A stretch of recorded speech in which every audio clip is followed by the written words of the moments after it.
मनीषा संजय वाघमारे, राहणार पानगाव, तालुका कळंब, जिल्हा उस्मानाबाद. मी मणक्याचा आजार होता म्हणून मी आलेले होते पहिल्यांदा इथे. मी आल्यापासून तिसऱ्या दिवसापासून जी मला म्हणजे बेड रेस्ट सांगितली होती 6 महिन्याची, तिसऱ्या दिवसापासून जी गोळ्या बंद झाल्या त्या आतापर्यंत नाहीत. मी 8-9 वर्ष झाली येते त्याला. तेव्हापासून लेकरं लहान लहान होती. आता माझी मुलगी BHMS डॉक्टर सोलापूरला आहे आणि मुलगा इंजिनियर पुण्याला शिकतोय.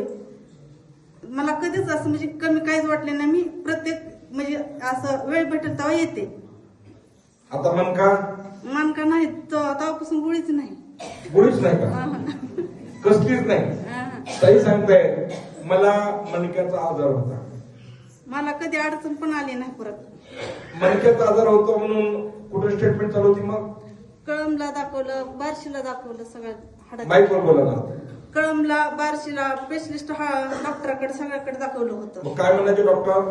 6 महिन्याची बेड रेस्ट सांगितली होती मला. बेड रेस्ट घ्यायला सांगितले. बेड रेस्ट म्हणजे काय माहितीये तुम्हाला? झोपून राहा 6 महिने, काही करायचं नाही असं डॉक्टरांनी सांगितलं.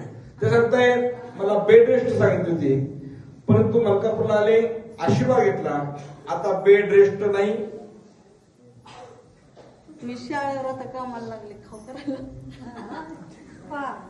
बेड रेस्ट नाही आणि फेड रेस्ट नाही. कसलीच रेस्ट पाहिजे त्यांना. आता त्या आता खूप छानपैकी काम करतायत आणि शाळेवरच त्यांना काम पण बात करण्याचं काम लागलंय. आता त्यांचा मणका 100% ओके आहे. मला बेड रेस्ट सांगितली, मणक्याचा आजार सांगितला होता.